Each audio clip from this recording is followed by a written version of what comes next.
Welcome back to AV Veterans Talk. We're continuing our conversation with this week's guest, Joe Probst. So, Joe, you been tied in with a program here in the Acton Antelope Valley area here for quite a few years. Every year you put on this great event that helps raise money for veterans outreach for Veterans Outreach, which is the Grace Resource, Right. And Steve Baker there. And it's Hogs and Horses is the name of the event? That's correct. And how long have you been doing that? This is the 11th year. 11th year, Mm-hmm. yeah, okay. And then, it's very unique, and, we always hear of the poker runs and things like that, but you've kind of taken it up a notch to where you combine a couple of events into one big event. Yeah. And why don't you explain what you The guys way do? we came about this was actually at Vince Nail one night. We sat around a table, and one of the guys was sitting there his son was in the military in Afghanistan. Mm-hmm.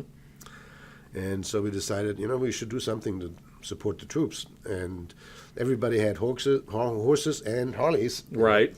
So we came up with a name. So we said, sure, we have a poker ride for motorcycles and a poker ride for horses. So we don't leave anybody out.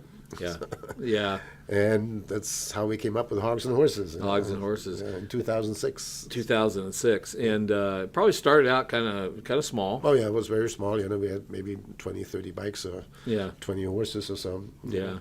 And, you were sharing a little bit and stuff. Now, the horse aspect of this for a poker run for you and what happened there, it's really kind of a neat stuff because there's an arena down there in Acton. It's really close to where the restaurant is. And so everybody, the horse people all go there and the bike guys go to the restaurant. Across the street to the restaurant. Yeah. To the restaurant there. So, the host people park their trailers and everything over by the arena, because there's a lot of trailer parking. That's part of the Vince Nail property. Right. And you were saying that the horses stuff. Now you're planning on close to 100 horses this year. Yeah, probably a little more than 100 horses this year. Yeah, and so when you all leave in mass, that's got to be. The horses leave in like groups of 25 because we don't want to bunch up 100 horses on the trail because if one horse spooks, it could get really it could get scary. really nasty. Yeah, it could. So we try to put them in like 10-minute intervals for the groups, Now wait a minute and stuff. Now, did that ever happen? Oh, yeah. Oh, man, geez. Now that brings an excitement level to the event. Suddenly your poker hand is... Because you can't really screen the riders. You don't know how proficient they are, how bad their horses, how good their horses are. Oh. So, you have all kinds of stuff happening. Yeah. Well, the age group there, is it all ages? Yeah, it's all ages. Yeah, so you go across the freeway there. You leave Mountain Springs across the freeway. Yeah. Across the freeway there, and you head up the canyon, and Right. then you say it's like how long is it? 2.5 hour ride. 2.5 hour ride, Yeah. and I have a hard time sitting in my truck for 10 minutes. And so you get up there. But you got 3 breaks. 3 breaks, Yeah. and you say halfway you have a little a Quonset bar or something you stop at? Back up behind Santiago Square, Mm-hmm. there's a 240-acre ranch up there, and I belong to another group that's called the Rusty Studs, and we have a Quonset hut, and then it's a full-blown bar inside with a pool table and everything, and the bar is actually from 1886, a Brunswick bar from 1886, Really? Original Brunswick, yeah. Wow. Yeah, the guy who owns the ranch is an old movie guy, and he's collected antiques and stuff for years and years and years, and it's called the Rusty Stud Saloon. Wow, that is really cool. So now you got me into this the movie guy. Now who's this guy?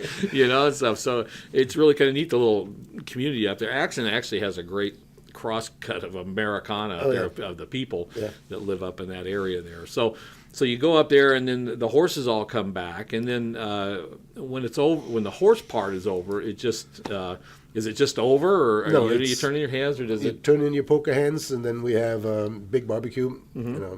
We cook for like 300-400 people. Right. We do tri-tip chicken, beans, and coleslaw.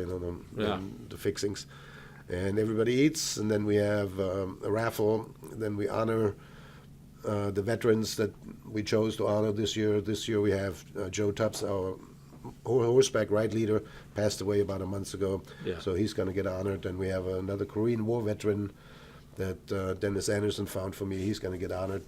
Then we honor the first female veteran. She's been in Afghanistan for 3 tours. Been in the service for about 7 years now. Just re-enlisted actually. So we're gonna honor her as the first female veteran. And then we do the raffles and everything, and then we have a couple bands playing. One plays from 12 to 3, and then the other plays from 3 to 8 or 9 in the evening. Oh, very nice. So where do you park 100 horses while all that's going on? Across the street. I mean, we have the big arena, and we have plenty of trailer parking so people can put their horses back in the trailer. Oh, okay. Stuff. And there's water over there, so I can just see all these horses plotting, Yeah. against you. So we'll overthrow the Harley guys or something. No, that's not going to happen. Yeah. So let's take another break here real quick, and we'll come back. We'll talk about the motorcycle aspect of it a little bit and stuff. So we'll be right back here with Joe. I'm Bob Alvis, and thanks for joining us for this segment of AV Veterans Talk.